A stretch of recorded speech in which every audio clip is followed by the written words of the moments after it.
মিমি তার আমি এসে নেই, না হলে সব শামুক পড়ে যাবে। মামা দেখো, এবার মধ্যে অনেকগুলো শামুক আছে, এগুলো খেতে অনেক টেস্টি লাগবে। আর সাথে ঝিনুকও আছে, বা আমি অনেকগুলো পেয়েছি, তুমি এদিকে খুঁজো। মা দেখো, এই জলের মধ্যে কত বড় ঝিনুক, ওটা নিয়ে আসো। আচ্ছা মিমি দাঁড়াও, আমি এক্ষুনি নিয়ে আসতেছি, দেখি কত বড় ঝিনুক, তুমি তো চিল্লাচ্ছ। ওই কই ওখানে, ওই যে দেখো জলের মধ্যে। আচ্ছা তাই নাকি, আমি তো দেখি না। আচ্ছা নেমে গিয়ে দেখি কত বড় ঝিনুক। ওই এখানে তো কোনো ঝিনুকই নাই, এটা তো পাথর। হি হি, আমি তো মজা করলাম। তোমার দুষ্টামির কোনো সীমা থাকা দরকার, আবার দুষ্টামি করে একদম বাইরে থেকে কিন্তু বলছি।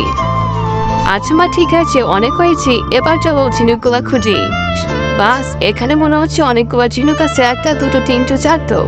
বাস দেখি তো, ওয়াও একটা পেয়ে গেছি। মিমি চলো এবার বাড়ির দিকে যাই, অনেকগুলো ঝিনুক খোলা শেষ। যাও আমার বাড়ির দিকে যাই। আর বন্ধুরা, তোমরা সবাই নেক্সট পার্ট দেখার জন্য অবশ্যই ভিডিওতে লাইক দিয়ে যাও, সাবস্ক্রাইব করে কমেন্ট করে যে নেক্সট পার্ট চাই।